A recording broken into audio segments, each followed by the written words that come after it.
अस्सलामुअलैकुम दोस्तों, मेरा नाम है वकास हैदर और आप देख रहे हैं हैदर टीवी। दोस्तों, अगर हिस्ट्री की बात करें तो सदियों पहले कोई टेक्नोलॉजी नहीं होती थी। लोग हर काम हाथों से करते थे और जो काम आज हम सेकंड्स में कर देते हैं, पास्ट में उसे करने में कई महीने लग जाते थे। लेकिन आज की इस वीडियो में मैं आपको इंसानी तारीख की ऐसी टेक्निक्स के बारे में बताने जा रहा हूँ जो कि अपने दौर के हिसाब से बहुत ज़्यादा एडवांस थी। तो शुरू करते हैं अपना काउंटडाउन। सब्सक्राइब करें हैदर टीवी को और बेल आइकन को दबाएं इंफॉर्मेटिव वीडियो सबसे पहले देखने के लिए। दोस्तों, मॉडर्न टेक्नोलॉजी की बदौलत हमारी ज़िंदगी बहुत ज़्यादा आसान हो गई है। आजकल ऐसी व्हीकल्स इजाद हो चुकी हैं जिनकी मदद से मीलों का सफ़र कुछ ही मिनटों में तय किया जा सकता है। फिर चाहे हम प्लेन में बैठे हों या किसी शिप में, अब दुनिया के किसी भी कोने में जाना इम्पॉसिबल नहीं रहा। लेकिन आज से कई हज़ार साल पहले लोगों को ट्रैवल करने के लिए बहुत ज़्यादा मुश्किलात का सामना करना पड़ता था। अगर मिस्र की कदीम व्हीकल्स की बात की जाए तो उस वक्त कैरियर्स, विकिंग शिप्स या फिर जॉर्गन हॉर्स बोट्स का इस्तेमाल किया जाता था। लेकिन आप बिलीव नहीं करेंगे कि एंशिएंट इजिप्ट के पास एक ऐसी व्हीकल मौजूद थी जो दुनिया में आज तक दोबारा नहीं बन सकी।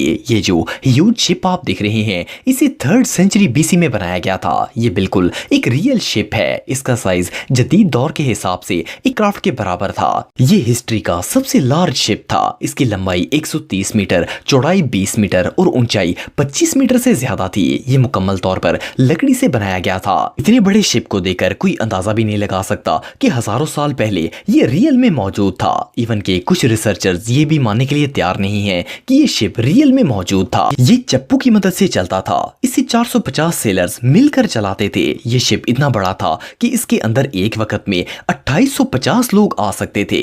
इट मींस के उस वक्त इस एक शिप के अंदर एक पूरा टाउन आ सकता था। इसे देखकर ऐसा लगता था जैसे दो बड़े शिप्स को जोड़कर एक शिप बना दिया गया हो। इसका वजन 4000 टन से ज्यादा था। ये इंसानी तारीख की सबसे इनक्रेडिबल इन्वेंशंस में से एक थी।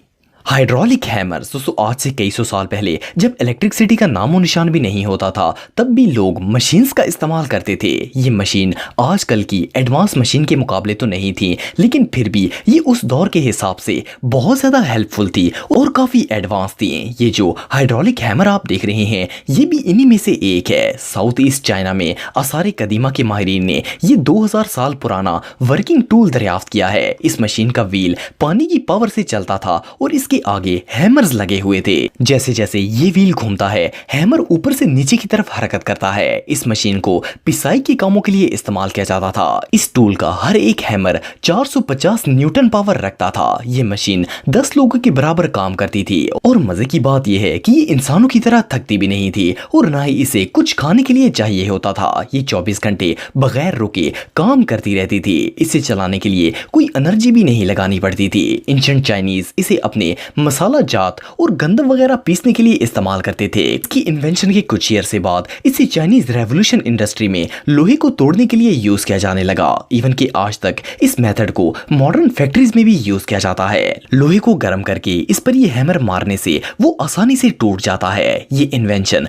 वाकई में कमाल की थी। Ancient battle carrier. दोस्तों, अगर जंगों की बात की जाए तो ये हर दौर में लड़ी गई हैं। पुराने दौर में जिनके पास जंगी हथियार होते थे, वो अपने मुखालिफिन से जंग करते थे ताकि वो इन्हें हराकर इन पर कब्जा कर सकें और इन्हें अपना गुलाम बना लें। ना सिर्फ हिस्ट्री में बल्कि आज भी दुनिया की हर फौज के पास हथियार मौजूद होते हैं और वो अपने मुल्क की हिफाजत के लिए हर वक्त जंग लड़ने के लिए तैयार होते हैं। आजकल की आर्मीज के पास टैंक्स मौजूद होते हैं जो कि बैटल फील्ड की सबसे पावरफुल वेपन माने जाते हैं। लेकिन क्या आप बिलीव करेंगे कि इन टैंक्स को 3000 साल पहले ही इन्वेंट कर लिया गया था। ये जो एंशिएंट कैरियर आप देख रहे हैं, ये टैंक का ओल्ड वर्जन है। इन्हें ना सिर्फ ट्रांसपोर्ट बल्कि बैटल फील्ड में भी इस्तेमाल किया जाता था। ये 2 पहियों पर बनी हुई घोड़ा गाड़ी हुआ करती थी जिस पर सवार होकर वॉरियर अपने दुश्मनों पर हमला करते थे। फेरो रामेसेस II, जो कि मिस्रियों का बहुत बड़ा फिरौन था, इसने कैदिश बैटल के दौरान कैरियर्स बनाने के लिए एक बहुत बड़ी फैक्ट्री बनवाई थी। आर्कियोलॉजिस्ट के मुताबिक ये फैक्ट्री नीला डेल्टा के इलाके में बनाई गई थी। इसमें जंग के लिए 4000 कैरियर्स बनाए गए थे। यहाँ एक ट्रेनिंग ग्राउंड भी बनाया गया था और इसके अलावा एक रियल असेंबली लाइन भी क्रिएट की गई थी। ये फैक्ट्री आजकल के दौर की जदीद फैक्ट्रीज की तरह ही काम करती थी। फर्क सिर्फ इतना था कि इसमें कन्वेयर बेल्ट नहीं था। आजकल के वार टैंक्स इन्हीं कैरियर्स के कॉन्सेप्ट पर बनाए गए हैं। ये रियली इनक्रेडिबल है।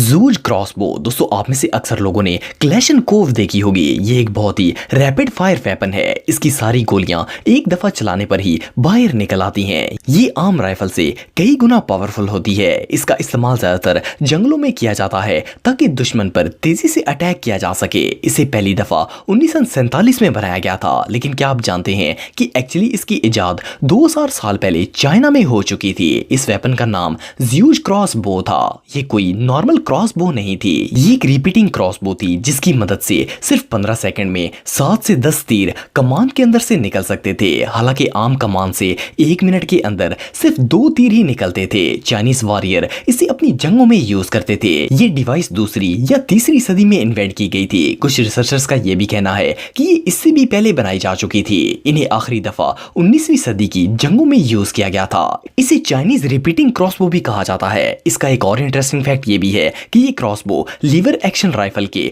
1873 विंचेस्टर मॉडल की सेम स्पीड से शूट करती थी। इस वेपन को चाइना की औरतें अपने घर में चोरों और डाकुओं से बचाव के लिए यूज करती थी। इसके अलावा इसे जंगलों में शिकार के लिए भी इस्तेमाल किया जाता था। ये रियली अनबिलीवेबल है। कॉपर सा दोस्तों, आप में से अक्सर लोगों ने पिरामिड्स देखे होंगे। कदीम मिस्र के लोग इन्हें रिलीजियस पर्पस के लिए तामीर करते थे। ये कदीम दौर की उन पहली सिविलाइजेशंस में से एक थी जो मौत के बाद जिंदगी पर यकीन रखते थे। इन पिरामिड्स को बनाने के लिए 2 टन या इससे भी ज्यादा वजनी पत्थर पिरामिड साइट पर लेकर जाए जाते थे और वहां पर इन पत्थरों को फर्निश करके पिरामिड्स की शक्ल दी जाती थी। लेकिन क्या आप जानते हैं कि उस दौर में वर्कर्स पहाड़ों को किस तरह काटते थे? आप बिलीव नहीं करेंगे कि वो पिरामिड्स बनाने के लिए इस चॉपर सा का इस्तेमाल करते थे। ये आरी मेटल या चॉपर से बनाई जाती थी और इसे पत्थरों को काटने के लिए इस्तेमाल किया जाता था। सुनने में तो ये बात अनबिलीवेबल लगती है कि इतने बड़े बड़े पिरामिड्स को बनाने के लिए कोई या एडवांस टूल नहीं होता था, बल्कि ये आरी इस्तेमाल की जाती थी। हालांकि अक्सर लोग सोचते हैं कि कॉपर की आरी अगर पत्थर पर यूज की जाए तो ये बेंड हो जाएगी, लेकिन ये ऐसा बिल्कुल नहीं था। इसकी मदद से सैंडस्टोन्स और लाइमस्टोन दोनों को इजीली कट किया जा सकता था। सिर्फ इतना ही नहीं, बल्कि एंशिएंट इजिप्ट अपने स्टैचू भी इसी से तराशते थे। ये सच में कमाल है। पुली सिस्टम दोस्तों, आप में से बहुत से लोग आर्किमिडीज के नाम से वाकिफ होंगे। खासतौर पर जो लोग हिस्ट्री पढ़ने वाले हैं, इन्हें इसके बारे में जरूर पता होगा। ये एक एंशिएंट साइंटिस्ट, मैथमेटिशियन, इंजीनियर और इन्वेंटर था। इसे एंशिएंट हिस्ट्री का ग्रेटेस्ट मैथमेटिशियन माना जाता है। इसका ताल्लुक यूनान से था और इसने साइंस और मैथ की दुनिया में बहुत ज्यादा डिस्कवरीज की थी। ये वो पहला शख्स था जिसने दुनिया को mathematical analysis, mechanics, hydrostatics, method of execution और कैलकुलस के बारे में बताया था। इन सब चीजों के अलावा इसने हैवी लोड्स को उठाने के लिए एक नया तरीका इन्वेंट किया था। इसका नाम पुली सिस्टम था। इस सिस्टम की मदद से भारी से भारी चीज को भी बहुत ही थोड़ी ताकत के साथ आसानी से उठाया जा सकता था। इस इन्वेंशन से पहले हैवी चीजों को उठाना एक बहुत ही मुश्किल टास्क हुआ करता था। इसके लिए बहुत से लोगों को जमा करना पड़ता था। 1 टन वजन को उठाने के लिए 40 लोगों की जरूरत होती थी, लेकिन पुली सिस्टम की इजाद होने के बाद ये काम बहुत ही आसान हो गया था। इस प्रोसेस में एक पुल्ली और रस्सी का इस्तेमाल किया जाता था। रस्सी के एक तरफ वजन बांधा जाता और इसे पुली से गुजार कर दूसरी तरफ से खींचा जाता था। रस्सी जितनी लंबी होती, वजन उठाना इतना ही आसान हो जाता। एक शख्स पूरे कार्गो के वेट को अकेला ही कैरी कर सकता था। आप बिलीव नहीं करेंगे कि इस साइंटिस्ट ने लोगों से भरे हुए शिप को अकेले ही साहिल से उठा लिया था। यह तरीका 3री सदी में इजाद किया गया था और आज तक पूरी दुनिया में हैवी लोड्स को उठाने के लिए यही रूल इस्तेमाल किया जाता है। ये हिस्ट्री की सबसे यूजफुल इन्वेंशंस में से एक थी। दोस्तों, अगर आप मेरे व्लॉगिंग चैनल को सब्सक्राइब करना चाहते हैं तो इस आइकन पर क्लिक करके सब्सक्राइब कर सकते हैं। आज के लिए इतना ही दोस्तों, नेक्स्ट वीडियो तक के लिए अल्लाह हाफिज।